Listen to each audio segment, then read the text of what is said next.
আমার আল্লাহ রাব্বুল আলামিন ডাক দিয়া কয় বান্দা শুনে নাও শুনে নাও ওমা খালাকাতুল জিন্না ওয়াল ইনসা ইল্লা লিয়াবুদুন। আমার আল্লাহ কয় বান্দা আমি জিন মানুষ বানাই নাই। কি কয়? ওমা খালাকাতুল জিন্না, আল্লাহ কয় আমি জিন মানুষ বানাই নাই। আবার আল্লাহ রাব্বুল আলামিন বলে হ্যাঁ ওমা খালাকাতুল জিন্না ওয়াল ইনসা ইল্লা লিয়াবুদুন। আমার আল্লাহ কয় ইল্লা লিয়াবুদুন, হ্যাঁ মানুষ আমি বানাইছি, জিনও আমি বানাইছি। আল্লাহ যদি বলতে চাইতো অবশ্যই আল্লাহ একবারে বলে দিতে পারতো। পরে আল্লাহ রাব্বুল আলামিন কি বলেছেন? ইল্লা লিয়াবুদুন। আল্লাহ ডাক দিয়া কয় বান্দারা রে, ও বান্দা শুনে নাও শুনে নাও শুনে নাও, আমি আল্লাহ রাব্বুল আলামিন তোমাকে কি জন্য বানাইছি? তোমাদের কোনো কাম নাই, একটাই মাত্র খালি কাম রয়েছে। সেই কামটা আমি আল্লাহ তোমাদেরকে দিয়েছি, একটাই মাত্র কাম। এই কামটা হলো আমি আল্লাহর ইবাদত। জোরে বলুন না সুবহানাল্লাহ। এই সারা আমগো কোনো কাম আসেনি। আল্লাহ পাক রব্বুল আলামিন বলে বান্দা শুনে নাও শুনে নাও, আমি আল্লাহর ইবাদত করার জন্য বানাইছি। যদি আমি আল্লাহর ইবাদত করে যদি কলবটাকে যদি সিনাটাকে যদি ইলম দিয়ে আমল দিয়ে যদি ভরপুর করতে পারো, আমি আল্লাহ রব্বুল আলামিন কথা দিলাম তুই যখন কবরের মধ্যে যাইবি আমার ফেরেশতার মধ্যে অর্ডার রয়েছে। আল্লাহ ডাক দিয়া কয় ফেরেশতারা রে, ও ফেরেশতা শুনে নাও শুনে নাও, কোরআন ওয়ালা সিনা যখন কবরের মধ্যে যখন প্রবেশ করবে, কোরআন ওয়ালা সিনা যখন কবরের মধ্যে প্রবেশ করবে, আমল ওয়ালা সিনা যখন কবরের মধ্যে প্রবেশ করবে, ইলম ওয়ালা সিনা দেখো যখন কবরের মধ্যে প্রবেশ করবে, ও ফেরেশতা শুনে নাও শুনে নাও, আমি আল্লাহ জানাইয়া দিলাম ওই ফেরেশতা শুনে নাও ওই সিনাটাকে কিয়ামত পর্যন্ত মাটি গ্রাস করতে পারবে না। জোরে জোরে বলুন না সুবহানাল্লাহ। আমার আল্লাহ কয় বান্দারা রে, ও বান্দা আমি আল্লাহ তোকে বানাইলাম আমি আল্লাহর ইবাদত করার জন্য। আমল করে যদি অন্ধকার কবরের মধ্যে যদি আসতে পারো, ওই 3 হাত 3.5 হাত কবর আমি আল্লাহ রাব্বুল আলামিন 70 গজ লম্বা বানাইয়া দিমু। জোরে জোরে বলো না সুবহানাল্লাহ। এবং কি তাই নয় তাই নয় তাই নয়, আমার আল্লাহ রাব্বুল আলামিন বলেন বুখারী শরীফের বর্ণনা, আব্দু ইজা বুদিয়া ফি কবরিহি, আল্লাহ ডাক দিয়া কয় বান্দারা রে শুনে নাও শুনে নাও, ইলম ওলা সিনাটাকে মাটি খাইবে না। আবার আল্লাহ বলেছেন বুখারী শরীফের মধ্যে বর্ণনা রয়েছে, আব্দু ইজা বুদিয়া ফি কবরিহি, আল্লাহ ডাক দিয়া কয় ফেরেশতা শুনে নাও শুনে নাও শুনে নাও, যখন আমার একজন খাঁটি বান্দা যখন অন্ধকার কবরের মধ্যে যখন প্রবেশ করবে, ওরে আল্লাহ আমার আল্লাহর পক্ষ থেকে ওই অন্ধকার কবরের মধ্যে এমন একটা ফাঁকি নির্ধারণ করে দিবেন, যখন ওই ফাঁকিটা ওই কোরআন ওয়ালা সিনাটাকে যখন আগলিয়ে রাখবেন, তার 2টা ফাঁকা দিয়ে তার 2টা দানা দিয়ে যখন রাখবেন, কিছুক্ষণ পরে যখন মুনকার নাকির যখন আসবে, মুনকার নাকির আইসা লাশটাকে খুঁজা পাইবে না। জোরে জোরে বলুন না সুবহানাল্লাহ। মুনকার নাকির আইসা ডাক দিয়া কয় কি ব্যাপার ফেরেশতারা রে, ও ফেরেশতা শুনে নাও শুনে নাও, আমি তোমাদের কোনো কথা শুনবো না। বলে কেন? বলে আল্লাহর পক্ষ থেকে আমি ফাঁকি নির্ধারণ হয়েছি। জোরে জোরে বলুন না সুবহানাল্লাহ। তাহলে বোঝা গেল কোরআন ওয়ালা সিনা আমল ওয়ালা সিনা কবরের মধ্যে যাইলে ফেরেশতার প্রশ্ন দরকার নাই, ফেরেশতার প্রশ্ন দরকার নাই, কিয়ামত পর্যন্ত তাকে মাটি খাইবে না। আমরা এখনো খবর পাই 300 বছর আগের লাশ, 400 বছর আগের লাশ, 100 বছর আগের লাশ কবরের মধ্যে অক্ষত অবস্থায় পাওয়া যায়। কথা কোন ঠিক না? কবরের মধ্যে পাওয়া যায় কি যায় না? তিনারা কি সাধারণ মানুষ? না, তিনারা সাধারণ মানুষ না, তারা নবীর প্রেমে পাগল, তারা আমার মাওলার প্রেমে পাগল। জোরে জোরে বলুন না সুবহানাল্লাহ। শুধু তাই নয় তাই নয় তাই নয় রে, আমার আল্লাহর যারা আশিক তারা ওই শাহপুর বাগদাদি মুর্শিদ কেবলা রুহানি পাওয়ারের সন্তান। কথা বলেন ঠিক কিনা? আমার মাওলার যারা আশিক তারা ওই বাবা শাহজালালের রুহানি পাওয়ারের সন্তান। আমার মাওলার যারা আশিক তারা কাউকাব মুর্শিদ কেবলার রুহানি পাওয়ারের সন্তান। আমার মাওলার যারা আশিক তারা শাহ আব্দুল্লাহ গাজীপুরি রহমাতুল্লাহ আলাইহির রুহানি পাওয়ারের সন্তান। আমার মাওলার যারা আশিক তারা বাবা শাহ ফরানের রুহানি পাওয়ারের সন্তান। কথা বলেন ঠিক কিনা? শুধু তাই নয়, দিল্লির শাহী জামে মসজিদের একটা ঘটনা। দিল্লির শাহী জামে মসজিদের একজন ইমাম, অনেক বড় মাফরা আলেম, অনেক বিখ্যাত একজন আলেম। তিনি যখন মানুষের সামনে তিনি চেহারাটা কাউকে দেখাইতেন না, সব সময় রুমাল দিয়া মুখটাকে ঢেকে রাখতেন। সব সময় মুখটাকে জুমার সময় যেই কোনো সময় মুখটাকে ঢেকে রাখতেন। একদিন জুমার সময় একটা মুসল্লি ডাক দিয়া কয়, হুজুর, ও হুজুর, আপনাকে একটা প্রশ্ন করব। বলে কি প্রশ্ন? বলো। বলে হুজুর, আপনার চেহারাটা আজ পর্যন্ত দেখলাম না, আপনার নূরানি চেহারাটা দেখলাম না। ও হুজুর, আপনার চেহারার মধ্যে কি রয়েছে? আপনার চেহারাটা আপনি কাউকে কোনোদিন দেখান না। হুজুর ডাক দেয়া কয়, তুমি যদি এই প্রশ্নের জবাব যদি জানতে চাও তাহলে তুমি আগামী জুমার মধ্যে প্রশ্নের জবাব নিয়ে যাইও। তাহলে ওই হুজুর রোজ কোনোদিন চেহারা মানুষকে দেখায় না, এত বড় একটা ঘটনা শোনার জন্য মানুষ পাগল হয়ে আছে। তারপরে আগামী সময় যখন ডেট করলো, আগামী জুমার মধ্যে হুজুর তার প্রশ্নের জবাব দিবে, কেন তিনি চেহারাটাকে দেখান না, কেন তার চেহারাটা অন্য মানুষ দেখে না। তারপরে পরের জুমায় যখন আসলো, পরের জুমায় আসার পরে হাজার হাজার মানুষ মসজিদের মধ্যে উপস্থিত। হুজুর আজকে আমাদেরকে প্রশ্নের জবাব দিবে, হুজুর কেন তার চেহারা দেখান না। হঠাৎ করে আগামী জুমার মধ্যে যেই মুসল্লি হুজুরকে প্রশ্ন করলেন, ওই হুজুর আজকে সামনের কাতারের মধ্যে যেয়া বসলেন। বসার পরে ডাক দেয়া কয়, হুজুর, আপনার ওয়াদা মতো হাজার হাজার মানুষ দিল্লির শাহে জামে মসজিদের মধ্যে উপস্থিত হয়েছে, আমিও উপস্থিত হইলাম। ও হুজুর, আপনি কেন আপনার চেহারা মানুষকে দেখান না? একটু বলেন না। হঠাৎ করে ওই হুজুরের মাথার রুমাল যিনি প্রশ্ন করলেন, প্রশ্নকারীর মাথার মধ্যে ডেকে দিলেন। প্রশ্নকারীর মাথার মধ্যে ডেকে দেওয়ার পরে ওই মুসল্লি আল্লাহু আকবার বলে একটা চিৎকার দিয়ে ওই মসজিদের মধ্যে বেহুশ হয়ে পড়ে গেলেন। কিছুক্ষণ পরে যখন তার হুঁশ ফিরে আসলো, আসার পরে হুজুর ডাক দিয়া কয়, কি ব্যাপার? আমি তো তোমাকে কিছু করলাম না, সাধারণ আমার মাথার রুমালটা তোমার মাথার মধ্যে দিলাম। রুমালটা মাথার মধ্যে দেওয়ার পরে তুমি কেন চিৎকার দিয়ে জমিনের মধ্যে পড়ে গেলে? ওই মুসল্লি ডাক দিয়া কয়, আল্লাহর কসম।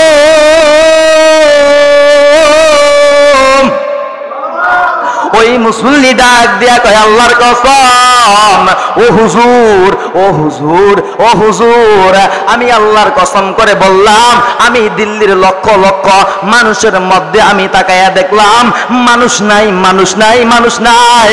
বলে কি আছে? বলে হুজুর আল্লাহর কসম, লক্ষ লক্ষ মানুষের মধ্যে আমি শিয়াল দেখতে পাই, কুকুর দেখতে পাই, বিড়াল দেখতে পাই, আর মাঝে মাঝে দুই একজন মানুষ দেখতে পাই। জোরে জোরে বলা যাবে কি আল্লাহু আকবার? তাহলে কাহিনী আমাদের সমাজে আছে না নাই? আমরা যারা হাটে বাজারের মধ্যে চলি সবাইকে মানুষ নেই না, হয়তো মানুষ রূপে আমরা রয়েছি, কিন্তু প্রকৃত পক্ষে মানুষ রূপে শয়তান আছে না নাই? ওই লোক দিল্লির লক্ষ লক্ষ মানুষের মধ্যে তাকাইয়া মানুষ দেখে না, মানুষ দেখে না, কুকুর দেখে, শিয়াল দেখে, ছাগল দেখে, বিড়াল দেখে, আর মাঝে মাঝে কয়েকজন আল্লাহওয়ালা মানুষ দেখে। ওই ওলি আল্লাহ কেমন গো, ওই হুজুর কেমন, কিভাবে তার চেহারা মানুষকে দেখাবে, কার দিকে তাকাইবে? ওই মুসল্লি তাকাইয়া দেখলো মানুষ দেখা যায় না, গরু ছাগল দেখা যায়, তাহলে ওই হুজুর কি তার রুমাল চড়াইয়া গরু ছাগল দেখবনি, কুকুর দেখবনি, শিয়াল দেখবনি? হুজুরে পদ্মার অন্তলে আল্লাহর কয়েকজন আশিক দেখে। জোর বলুন না সুবহানাল্লাহ। তাহলে যারা নবীর প্রেমের পাগল, আমার নবীর যারা আশিক, আমার নবীর যারা উম্মত, আমার নবীকে যারা ভালোবাসে, সিদ্দিক আকবর রাদিয়াল্লাহু তাআলা আনহু তিনি কেমন নবীকে ভালোবাসতেন। আমার নবীর হিজরতের সময় হযরত আবু বকর সিদ্দিক রাদিয়াল্লাহু তাআলা আনহু আমার নবীর হিজরতের সঙ্গী হয়েছেন। নবীজিকে ভালোবাসার কারণে আজ আমার নবীর রওজার কিনারে ঘুমায়া আছে। জোরে জোরে বলুন না সুবহানাল্লাহ। ও নবীর আশিক উম্মতের দল, আমরা মনে করি মক্কা শরীফ অনেক দূর, মদিনা শরীফ অনেক দূর, কিন্তু আমরা যদি আল্লাহর কাছে ডাক দিয়া কয় আল্লাহ গো, ও আমার আল্লাহ, আপনার তো টাকা নাই, আপনার তো পয়সা নাই, আপনার তো জায়গা নাই, আপনার তো জমিন নাই যে আমরা এগুলা বিক্রি করে আপনার হাবিবের রওজা মুবারকের মধ্যে গিয়া ডাক দিয়া বলবো ইয়া রাসূলুল্লাহ, ইয়া হাবিবাল্লাহ, নবী গো, ও মায়ার নবীজি, বাংলার জমিনের মধ্যে আর দিল সয় না, বাংলার জমিনের মধ্যে আর মন সয় না। ইয়া রাসূলুল্লাহ, নবীজি, আপনার ভালোবাসার টানে আপনার রওজার কিনারার মধ্যে আইসা হাজির হইয়াছি। আমরা যদি আল্লাহর ডাক দিয়া কই আল্লাহ গো, ও আমার আল্লাহ, আমাদের জন্য মক্কা শরীফ দূরে, আমাদের জন্য মদিনা শরীফ দূরে, আমাদের জন্য মদিনাতুল মুনাওয়ারা দূরে, আমাদের জন্য ওই তায়েফের জমিন দূরে, কিন্তু আপনার হাবিবের জন্য তো বাংলাদেশ দূরে না। কথা বলেন ঠিক কিনা? আমার নবী চাই যদি গো আজকের এই মাহফিলের মধ্যে হাজির হইতে পারে কি পারে না? আর জবান খুলে বলতে হবে পারে কি পারে না? আমার নবী রওজা শরীফ থেকে আজকের মাহফিল দেখতে পারে কি পারে না? আমার নবী দেখার ক্ষমতা আছে না নাই? ওই নবী কেমন? জিবরাইল আলাইহিস সালাম ডাক দিয়া কয় আল্লাহ গো, ও আমার আল্লাহ, আপনাকে আমি জিবরাইল একটা প্রশ্ন করতে চাই।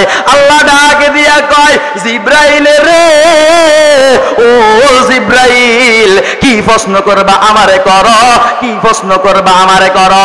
জিবরাইল আলাইহিস সালাম ডাক দিয়া কয় আল্লাহ গো, ও আমার আল্লাহ, ১৬ লক্ষ নবী রাসূল দুনিয়ার মধ্যে আগে পূর্বে আগমন করেছে, কিন্তু ১৬ লক্ষ কোন নবী রাসূলের নাম নিশানা জান্নাতের মধ্যে আমি জিবরাইল দেখি নাই, কিন্তু আপনার হাবিবের নাম কেন জান্নাতের গেইটে গেইটে দেখা যায়?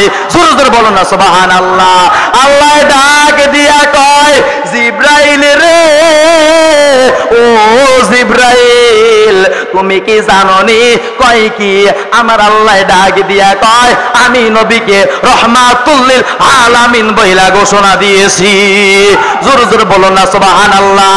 আমার আল্লাহ ডাক দিয়া কয় জিবরাইল রে, ও জিবরাইল, আমার হাবিবকে আমি সারা দুনিয়া, ৭ আসমান ৭ জমিনের জন্য, তামাম কুল কায়নাতের জন্য আমার নবীকে আমি রহমাতুল লিল আলামিন বইলা ঘোষণা দিয়েছি এবং সব কিছুর জন্য রহমত হিসাবে প্রেরণ করেছি। আর জোরে জোরে বলুন না সুবহানাল্লাহ।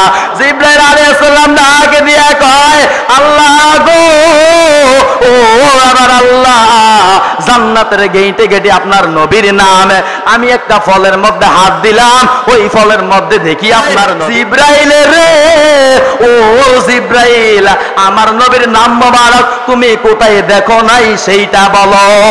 জিবরাইল আলাইহিস সালাম ডাক দিয়া কয় আল্লাহ, ও আল্লাহ, আমি যেই দিকে যাই আপনার হাবিবের নাম মোবারক দেখতে পাই। আর জোরে জোরে বলুন না সুবহানাল্লাহ। জিবরাইল আলাইহিস সালাম আমার নবীর নাম জান্নাতের মধ্যে দেখে, জান্নাতের হুরদের চোখের মধ্যে আমার নবীর নাম, সারা দুনিয়ার মধ্যে আমার নবীর নাম। আজকে কিছু মুহাব্বামুল্লাহ আমার নবীর সাথে, আমার আল্লাহর নামের সাথে আমার নবীর নাম মোবারক দেখতে পারে না। কথা বলেন ঠিক কিনা? এটা শিরক, এটা বেদাত। ওরে মোল্লা শুনে নাও, শুনে নাও, জান্নাতের মধ্যে যদি আল্লাহর নামের সাথে যদি আমার নবীর নাম থাকতে পারে, সব কিছুর মধ্যে যদি আমার আল্লাহর সাথে আমার নবীর নাম থাকতে পারে, তাহলে আল্লাহর ঘর মসজিদের মধ্যে আমার আল্লাহর নবীর, আমার আল্লাহর নামের সাথে আমার নবীর নাম থাকলে তোমার ক্ষতি কি? কথা কয় না, কথা কয় না।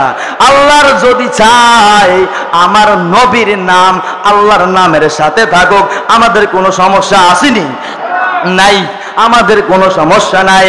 আমার আল্লাহ ডাক দিয়া কয়, জিব্রাইল রে, ও জিব্রাইল, তুমি সব জায়গার মধ্যে আমার নবীর নাম দেখেছ? বলে হ্যাঁ আমি দেখেছি। বলে আল্লাহ কারণটা কি? ১৬ লক্ষ নবী রাসূল এসেছে, ওনাদের নাম কেন নাই?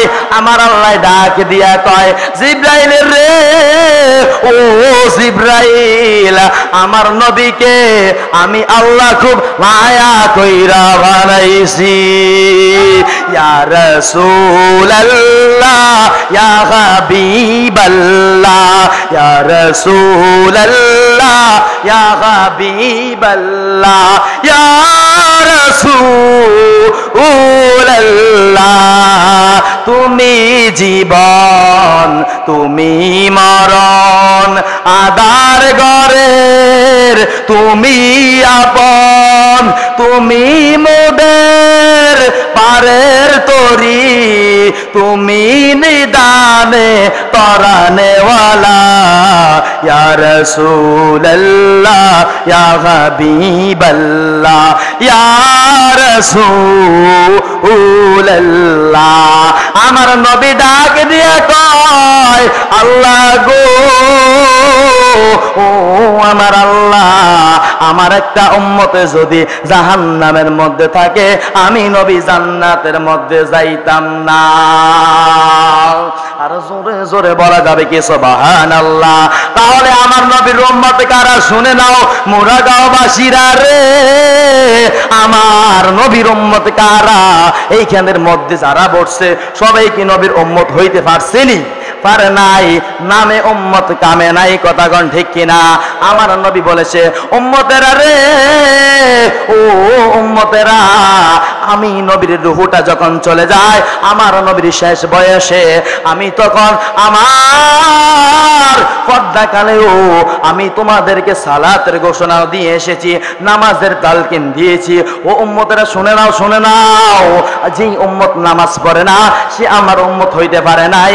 এবং কি এমনও আছে যেই উম্মত নামাজ পড়ে না সেই আর মুসলমানের নামের মধ্যে থাকে না। জোর জোরে বলো না নাউজুবিল্লাহ।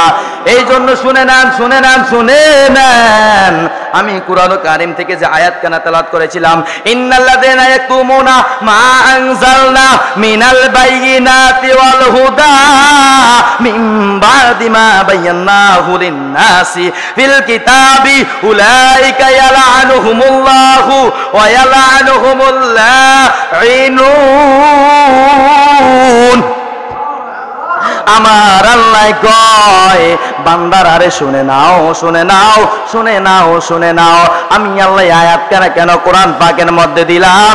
আমার আল্লাহ রাব্বুল আলামিন বলে, বান্দারা শুনে নাও, শুনে নাও, আমি আল্লাহ আমার বান্দার হেদায়েতের জন্য যে আয়াত কেন আমি কোরআনের মধ্যে দিয়েছি, এবং আমি আল্লাহ তাওবা করার জন্য যে আয়াত কেন কোরআনের মধ্যে দিয়েছি, আমার আখির নবীর উম্মতের মধ্যে এমন এমন আলেম তৈরি হবে, এমন এমন মুফতি সাহেব তৈরি হবে, এমন এমন মুহাদ্দিস আসবে, আমি আল্লাহর কোরআনের আয়াতকে তারা গোপন রাখবে। জোরে বলেন না নাউজুবিল্লাহ। আমার আল্লাহর কোরআনকে তারা অস্বীকার করবে গো, তারা মানুষকে বিভ্রান্তির মধ্যে পালাইবে। এরপর আল্লাহ রাব্বুল আলামিন কি বলেন শুনে নেন, শুনে নেন, শুনে নেন, যারা আল্লাহ পাক রাব্বুল আলামিনের কোরআনের আয়াতকে অস্বীকার করে, গোপন করে, আল্লাহ পাক রাব্বুল আলামিন তাদেরকে অভিশপ্ত করেন। বলেন না নাউজুবিল্লাহ। তাদেরকে আল্লাহ কি করেন? অভিশপ্ত করেন, এবং মানুষও তাকে অভিশপ্ত করেন, মানুষকে পথভ্রষ্ট করেন। এরপর আল্লাহ রাব্বুল আলামিন কি বলেন? ইল্লাল্লাযীনা তাবু ওয়া আসলাহু ওয়া বায়ানু ফাউলাইকা আতুবু আলাইহিম ওয়া আনা তাওয়াবুর রহিম। রহিম। আমার আল্লাহ ডাক দিয়া কয় বান্দারা শুনে নাও শুনে নাও, ওয়াইল্লাল্লাযীনা তাবু ওয়া আসলাহু ওয়া বায়ানু ফাউলাইকা আতুবু আলাইহিম ওয়া আনা তাওয়াবুর রহিম। কিন্তু হ্যাঁ, যারা ভুল করার পরে, যারা অন্যায় করার পরে আমি আল্লাহর কাছে ক্ষমা চাই, আমি আল্লাহর কাছে তওবা করে আমি আল্লাহ রাব্বুল আলামিন তাকে ক্ষমা কইরা দে। আর জোরে বলুন না সুবহানাল্লাহ। আমাদের ভুল হয়নি, আমাদের অন্যায় হয়নি, আমাদের গুনাহ হয়নি। বলবেন হ্যাঁ হয়, কিন্তু হওয়ার পরে আমরা আল্লাহর কাছে তওবা করতে জানি না। তওবা করবেন কিভাবে আপনাদেরকে একটু বলিয়া দে। এখন যখন মাহফিল শেষ হওয়ার পরে আপনি যখন ঘুমাইয়া যাইবেন, ঘুমের বিছনার মধ্যে যাওয়ার পরে আপনি একটু লম্বা হইয়া শুইবেন। একটু লম্বা হইয়া শোয়ার পরে এইবার আল্লাহর কাছে, আল্লাহর সাথে আপনার কানেকশনটা লাগাইয়া দিবেন গো। আল্লাহর সাথে কানেকশনটা লাগাইয়া দিয়া বলবেন আল্লাহ গো, ও আমার আল্লাহ, সারাটা দিন তো অন্যায় করলাম, আপনার কথাও অমান্য করলাম, কিন্তু এখন যখন আমি ঘুমাইতে আসলাম আপনি আল্লাহর কথা আমার স্মরণ হইয়া গেল। আল্লাহ ডাক দিয়া কয় বান্দা রে, ও বান্দা, কি কথা স্মরণ হইল আমি আল্লাহর। বান্দা ডাক দিয়া কয় আল্লাহ গো, ও আমার আল্লাহ, আমার অন্তরের মধ্যে ভয়, আমার দিলের মধ্যে ভয়। আল্লাহ ডাক দিয়া কয় বান্দা রে, কেন তোর অন্তরের মধ্যে ভয়, কেন তোর দিলের মধ্যে ভয়? বান্দা ডাক দিয়া কয় আল্লাহ গো, ও আমার আল্লাহ, আমি যখন এখন ঘুমাইতে আসলাম আপনি মালিকের কথা আমার স্মরণ হইয়া গেল। কয় কি স্মরণ হইছে? কয় আল্লাহ, সারাটা দিন অপরাধ করলাম, সারাটা দিন অন্যায় করলাম, এখন যখন আমি ঘুমাইতে আসলাম আমার মৃত্যুর কথা স্মরণ হইয়া গেল। আমি যখন শুইছি আপনি যদি এখন যদি আমার রূহটা যদি নিয়ে যান, আল্লাহ গো, আমি তো জাহান্নামের আসামি হইয়া যাইমো, আমি তো জাহান্নামের মধ্যে নির্ধারিত হয়ে যাবো।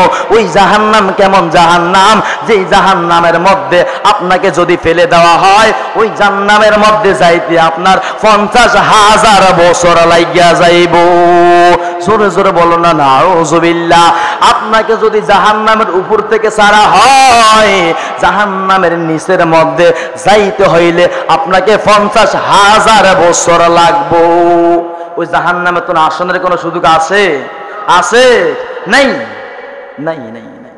জাহান্নাম থেকে পালানোর কারো সুযোগ নাই, মৃত্যুর থেকে পালানোর মতো কারো সুযোগ নাই। এখন আপনারা একটু চিন্তা করেন, আপনারা কিন্তু একদিন আমার মতো এরকম জোয়ান ছিলেন, কথা কন ঠিক কিনা? আমার মতো এখনো দাড়ি দুগা উঠছে, আপনাদের মনে হয় দাঁড়িয়ে উঠে না। এই সময় আমার মতো যেসব জোয়ান ছিলেন, শৈল্য কত শক্তি আসিল, শৈল্য কত বল আসিল, কণ্ঠের মধ্যে কত সাহস আসিল, আপনার গলার মধ্যে কত চিৎকার আসিল, আপনার দমকে গরিব মানুষের অন্তরটা দরদর করে কেঁপে যাইত। এখন আপনি আপনার দিকে তাকাইয়া দেখেন, আপনার হায়াত কই গেল, আপনার যৌবন কই গেল, আপনার চেহারা কই গেল, আপনার দাড়িটা কেন ফাঁকা ধরল?